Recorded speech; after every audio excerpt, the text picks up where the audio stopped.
कई साल पहले गांव में राजेंद्र नाम का एक युवक रहता था। वो बहुत ही आलसी युवक था।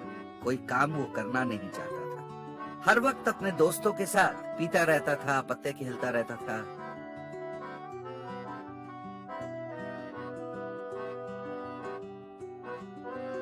और उसके माँ बाप बेचारे उसके हरकतों को देखकर दुखी हुआ करते थे। एक दिन राजेंद्र सोया हुआ था। उसके पापा ने कहा, बेटा तू जो कर रहा है क्या ये ठीक है?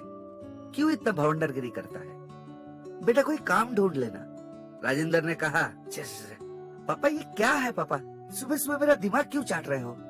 हमारी कोई संपत्ति कम है क्या? अरे मैं क्यों काम करूं? आप बताओ ना मुझे। नहीं पापा, मैं और इस घर में नहीं रहूंगा। मैं चला जाऊंगा तो मेरी अहमियत आपको समझ में आएगी। वो गुस्से में आकर कह दिया और अपने माँ बाप को 4 दिन डराने के लिए वो घर छोड़ के चला भी गया।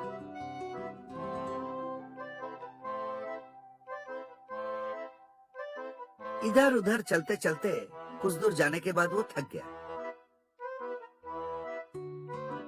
उसी वक्त उसे कुछ दूर में एक पुराना सा घर दिखा। बेकार में मम्मी पापा के साथ मैं झगड़ा करके चला आया, पर ठीक तो है, 4 दिन मैं नहीं दिखूंगा ना, तब अक्ल ठिकाने आएगी। फिर कभी मुझे काम करने को नहीं कहेंगे। पर मुझे बहुत भूख लग रहा है, देखते हैं उस घर में खाने को कुछ मिलता है क्या। ये सोचकर वो उस घर पर आ पहुंचा। फिर अंदर जाकर, घर में कोई है? सुनिए तो, घर में कोई है क्या?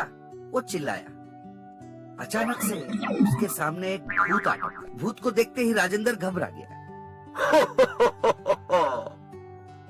डरो मत, ये मेरा घर है। मैं हर बात पे हंसता हूँ, पर तुम बिल्कुल मत घबराओ। बताओ तुम्हें क्या चाहिए? राजेंद्र ने कहा, मेरे घर वाले सर पे बैठे हैं कि कोई काम करो, पर मुझे कोई काम करना अच्छा ही नहीं लगता। सिर्फ खाना चाहता हूँ और सोना चाहता हूँ। उन्हें डराने के लिए मैं कुछ दिनों के लिए घर छोड़ के बाहर आ गया। कहाँ जाऊँ कुछ समझ में नहीं आ रहा है। बहुत भूख लग रहा है, कुछ खाने को दे सकते हो क्या? भूत ने कहा, मैं तुम्हारा समस्या समझ गया। तुम काम करना नहीं चाहते हो, इतना ही ना? कोई बात नहीं, तुम यहीं पर रह जाओ। तुम जो चाहोगे मैं ला दूंगा, पर तुम बाहर नहीं जा सकोगे। क्या मेरी शर्त मंजूर है? ठीक से सोच के बताओ। राजेंद्र ने कहा, अरे वाह, मैं कितना भाग्यशाली हूँ। इस पे सोचने की कौन सी बात है? जब सब कुछ यही मिल सकता है तो मैं बाहर क्यों जाऊँ? मैं अच्छी तरह सोच के बोल रहा हूँ, मुझे शर्त मंजूर है। फिलहाल तो मुझे पेट भर खाना चाहिए। ये सुनकर भूत ने अपना हाथ घुमाया तो स्वादिष्ट भोजन हाजिर हो गया और राजेंद्र ने पेट भरकर खाना खा भी लिया।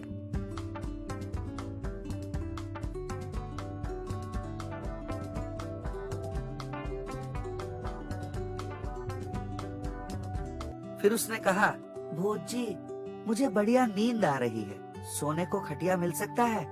भूत ने फिर से हाथ घुमाया और एक बड़ा सा बिस्तर हाजिर हो गया। उस बिस्तर पर राजेंद्र खर्राटे लेते हुए सो गया। दूसरे दिन सुबह उसने अच्छी ब्रेकफास्ट मंगवाई। भूत ने हाथ घुमाया और स्वादिष्ट ब्रेकफास्ट हाजिर। फिर उसने कहा, भूत जी मैं बोर हो रहा हूँ, एक टीवी मिल सकता है क्या? भूत ने फिर से हाथ घुमाया और टीवी हाजिर। राजेंद्र मजा ले लेके टीवी देखने लगा। इस तरह वो कुछ दिन तक खाता रहा, सोता रहा और टीवी देखता रहा।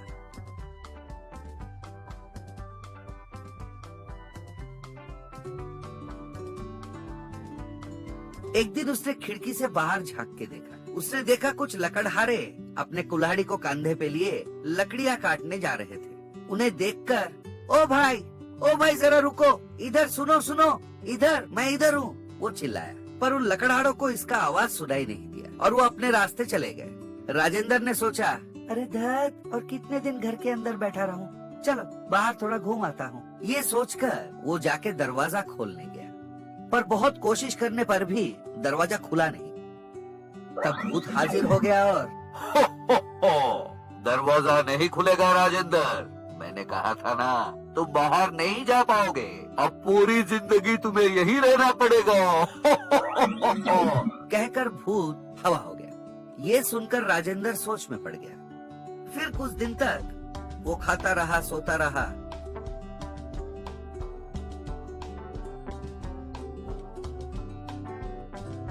और फिर कुछ दिन बाद उसने खिड़की से फिर से बाहर देखा तो वही लकड़हारे वहाँ से जा रहे थे। उन्हें देखते ही ए भाई सुनो सुनो, मैं इधर हूँ, वो चिल्लाया, पर उन्हें सुनाई नहीं दिया, वो चले गए। अरे धूत, मुझे और यहाँ रहना ही नहीं है। भूत जी, ओ भूत जी, वो चिल्लाया। भूत हाजिर हो गया। तब उसने कहा, मैं आपके हाथ जोड़ता हूँ, मुझे जाने दीजिए, कोई काम करके मैं जी लूंगा, मुझे जाने दीजिए। मुझे बाहर जाना है, मम्मी पापा से मिलना है, दोस्तों के साथ खेलना है, मुझे जाने दीजिए प्लीज। वो रोने लगा। तब भूत ने कहा, हो, देखा तू कितना बदल गया रे। जिंदगी में सुख दुख भला बुरा सब साथ साथ चलते हैं, तभी जिंदगी में आनंद मिलती है। सिर्फ आनंद के पीछे भागोगे तो जिंदगी की असली स्वाद नहीं मिलेगी, तब जाके इंसान आलसी बन जाता है। तुम्हें सबक सिखाने के लिए ही मैंने ऐसा किया था। जाओ और जाके हंसी खुशी जिंदगी जियो। राजेंद्र ने भूत जी को नमस्कार किया और वहाँ से घर के तरफ निकल पड़ा। इसके बाद राजेंद्र ने अपनी पूरी जिंदगी हंसी खुशी काम करते हुए बिताई। तो बच्चों, बिना किसी काम किए जिंदगी से सुख मांगना गलत बात होती है। हर परिस्थिति का अनुभव करने में बहुत सुख मिलता है। अच्छी लगी कहानी?